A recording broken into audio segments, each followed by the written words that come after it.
hear people say, I'm not a leader, that does not apply to me. And very often when they say that, what they mean is, I don't have a position, I don't have a title, I don't have a corner office.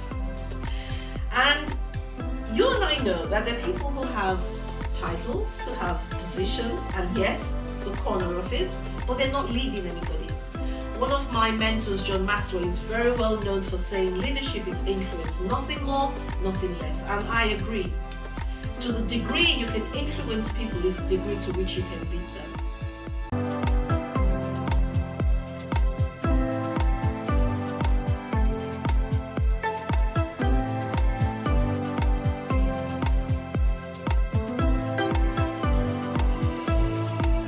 Yes, we need procedures. Yes, we need systems. Yes, we need the office manual. But your people have to know the spirit of your organization. And as a leader, it's one of your duties to make sure they catch that vision. So they can, when the need arises, do what they need to do to achieve the objectives of the organization without you being there to give them direction. That is leadership. When we talk about influential leadership, that's what we're talking about. The problems with human beings is that we get into habits and habits become ruts, and every now and then we just need some fresh thinking. It's been an absolutely awesome day, hearing from great leaders like John Maxwell. Speakers have been excellent, very inspiring, and they have great ideas and great content. I remember recently I was asked to give a talk on leading through crisis. And one of the things I was talking about was how as leaders, in times of crisis or change, we're so busy trying to come up with the answers to the questions and the solutions to the problems that we don't communicate with our people. You don't know what your people have in their minds. You don't know the ingenuity that is in your team until you actually deliberately, intentionally want to tap into it. So that person in your team that is an accountant is more than an accountant. They're trained as an accountant. Yes, that is their position, that is their title, but there is more to that person than figures. So learn to take your team along. Teamwork really does make the dream work. Every single one of us can make a difference. We're all significant. And when we know better, the onus is on us to do better.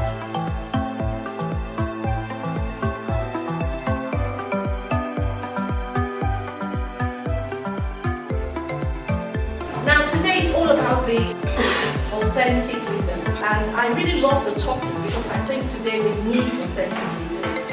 Now you may be in the room and you might be thinking, well, I'm not a leader, I just came for the breakfast. I want to beg to disagree.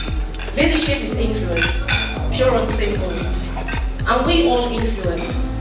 You know, it could be influencing in your home as a parent, it could be influencing your siblings, it could be influencing your peers.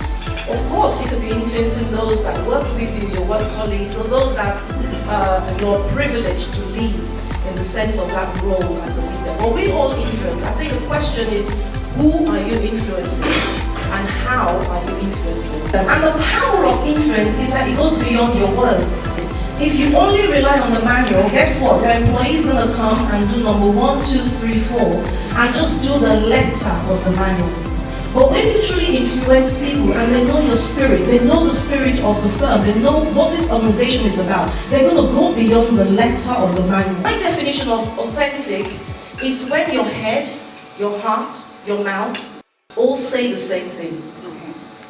So when your feelings, your beliefs, your words and your actions are all lined up consistently, then you can be described as an authentic leader. And why is it important that we have authentic leaders? Because if you're an authentic leader, people will follow you. If people don't trust you, they're not going to follow you. Or they might follow you, but they'll follow you from a distance. 4 qualities of an influential leader. 1 is integrity.